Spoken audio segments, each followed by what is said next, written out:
Once upon a time, there lived a very bright young man named Vusi. Vusi was from South Africa. He was a young man full of dreams and aspirations. He had just graduated from a prestigious university with a degree in business administration, hoping to secure a promising career that would provide financial stability and a brighter future for him and his mom. However, reality had different plans for young Vusi.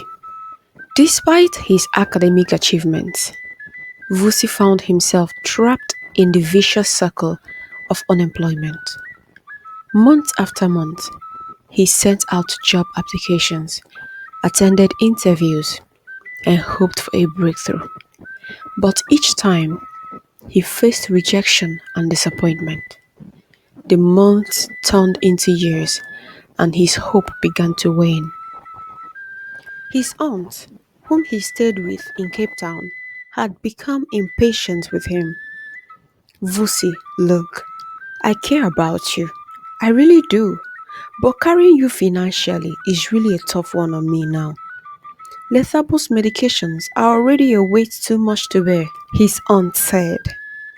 I'm sorry, auntie, that it's taking me this long to get settled into a job. I will look harder, but please, I really need to stay around for some time. Luck might just shine on me. I really need to stay here. Please don't send me away. It will break my mother's heart, Vusi said. Oh, Vusi, I hate it when you sound that way. All right. One more month. Do what you can. Bills need to be paid. I never envisioned myself bothering about household finances. If only I married a wealthy man.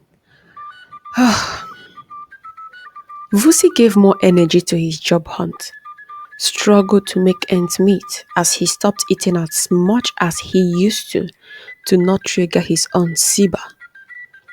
He was out on a hot afternoon by a buka when he sighted an old friend. James, is this you? He exclaimed.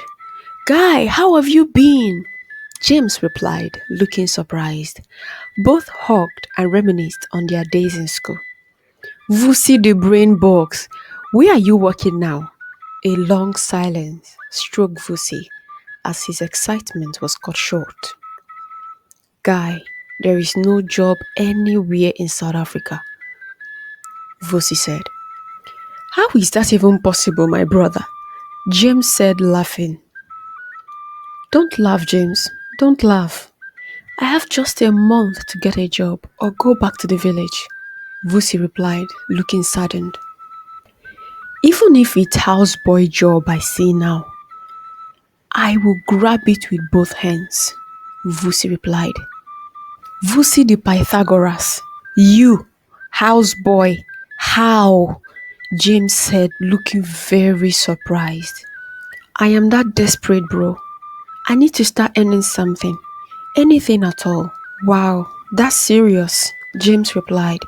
In that case, I should introduce you to my friend who needs a houseboy. He recently married a daddy's girl who wouldn't lift a finger to do a thing. Let's meet up tomorrow. Oh my god. James, if this pulls through, I'll be more than grateful. This will be an answered prayer. Please, no problem, brother. It's what we do for ourselves. Let's meet tomorrow. I'm sure Thande will like you. Vusi and James met up and they headed to Thande's house. Thande, a business tycoon who just got married to his pretty princess. Thande, this is Vusi, the guy I told you about. He is completely trustworthy and can handle your home. Hope he won't look at my wife, Thande threw in jokingly.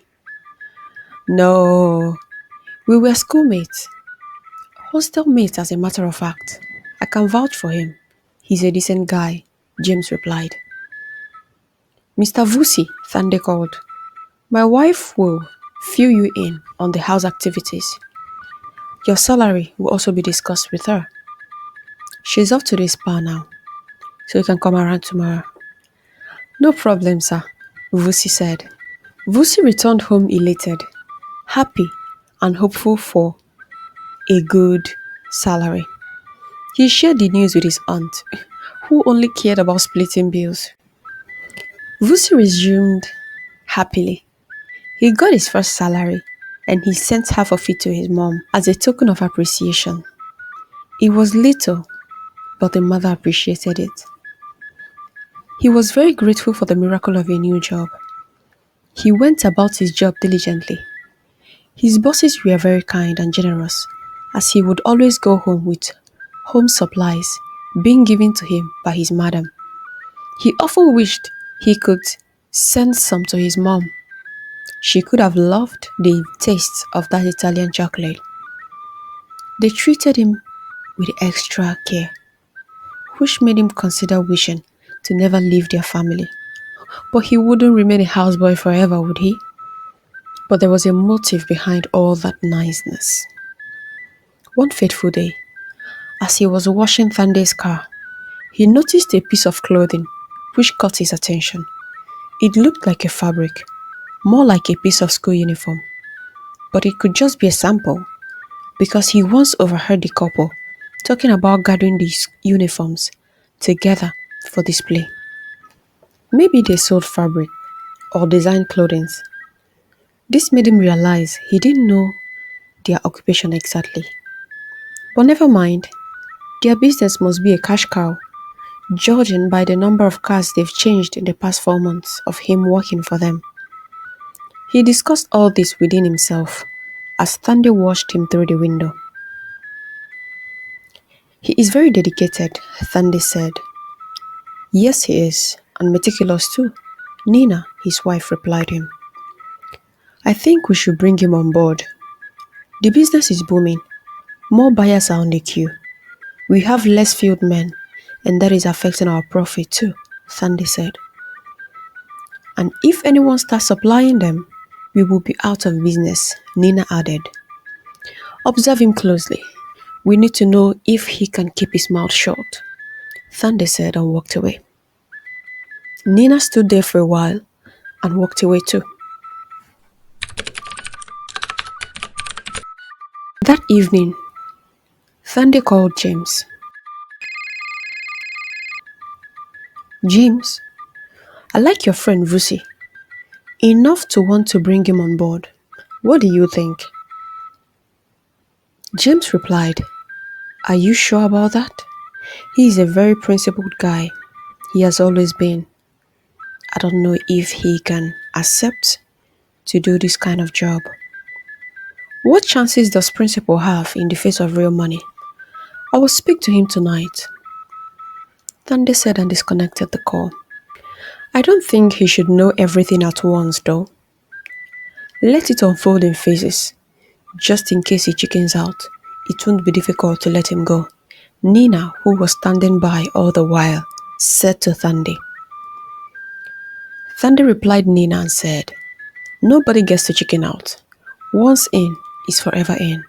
Whoever loses interest will lose the ability to ever lose interest again. Thandi said, looking quite brutal. What could they be talking about?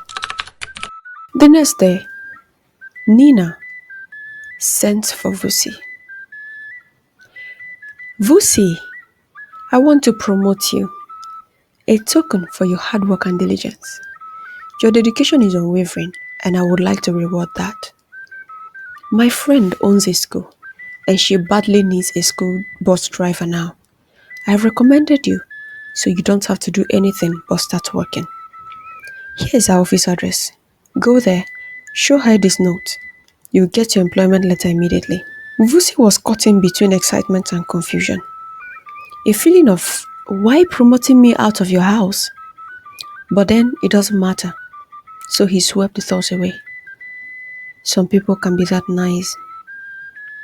Vusi expressed his gratitude and went home jubilant. The next day, he reported to work as a school bus driver, all neatly dressed and happy to resume. His first day at work was all smooth and joyous. Being around children has always been something he loved.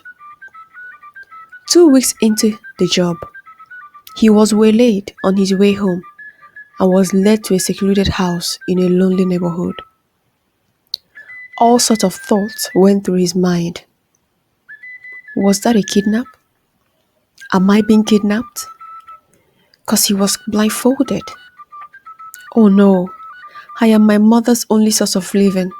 She will die if anything happens to me, he thought to himself. He was yet done thinking when the blindfold was taken out and he couldn't believe who he was seeing. Mr. Thande, his former boss. Vusi, sorry for the unpleasant and impromptu meeting, but it needed to happen this quickly. Is everything all right, sir? Vusi asked.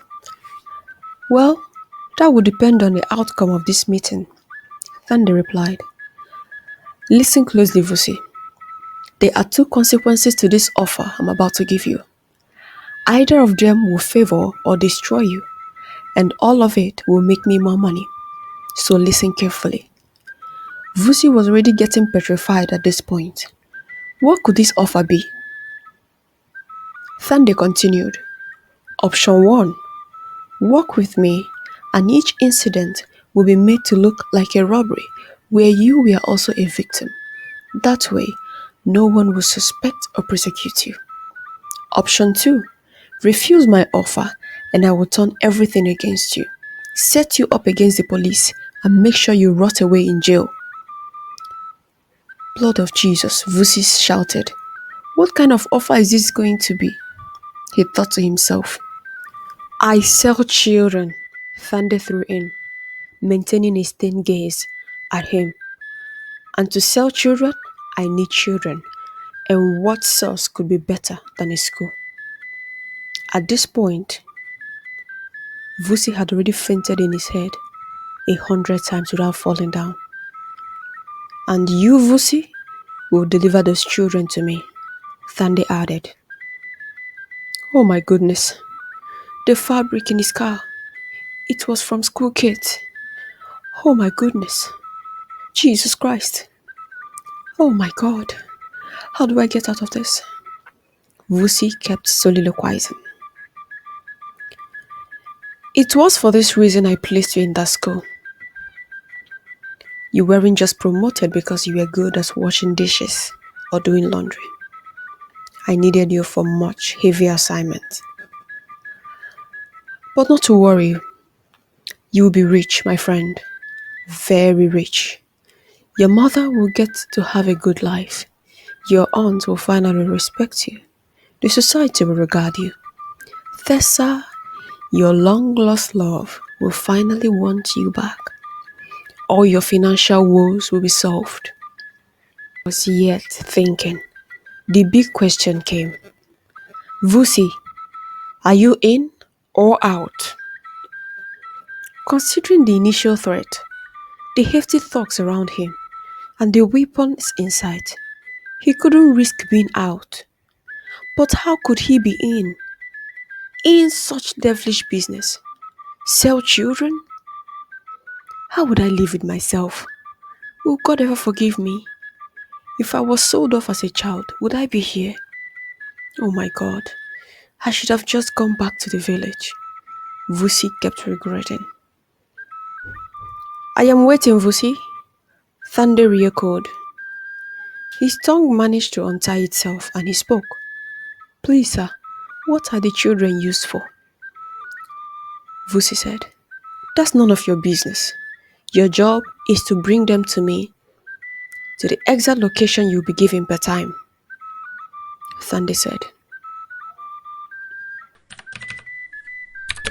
That night was the longest night of his life, as he kept tossing to find a comfortable position for his weak body at least. His aunt could hear him punching the bare floor. She rushed to ask him to know what the problem was, but the razor cut on his thumb wouldn't let him say a thing or he would drop dead, according to the oath of secrecy he had taken earlier that day. His own blood was put on a burning fire, and he was made to swear not to reveal an ounce of what was discussed in that secluded place. He couldn't wrap his head around the speed with which he moved from being genuinely happy after a long time to this journey of possibly no return. He accepted the offer, so he had to follow the instructions. Not like he had much choice, since they equally showed him a video of his mother in their hometown, all to subdue him. He kept looking at the ceiling and asking God to save him from this. He finally slept off and was woken by a loud sound of stainless tray landing on the floor. His spirit literally left his body. They had an operation that morning, and that left him more devastated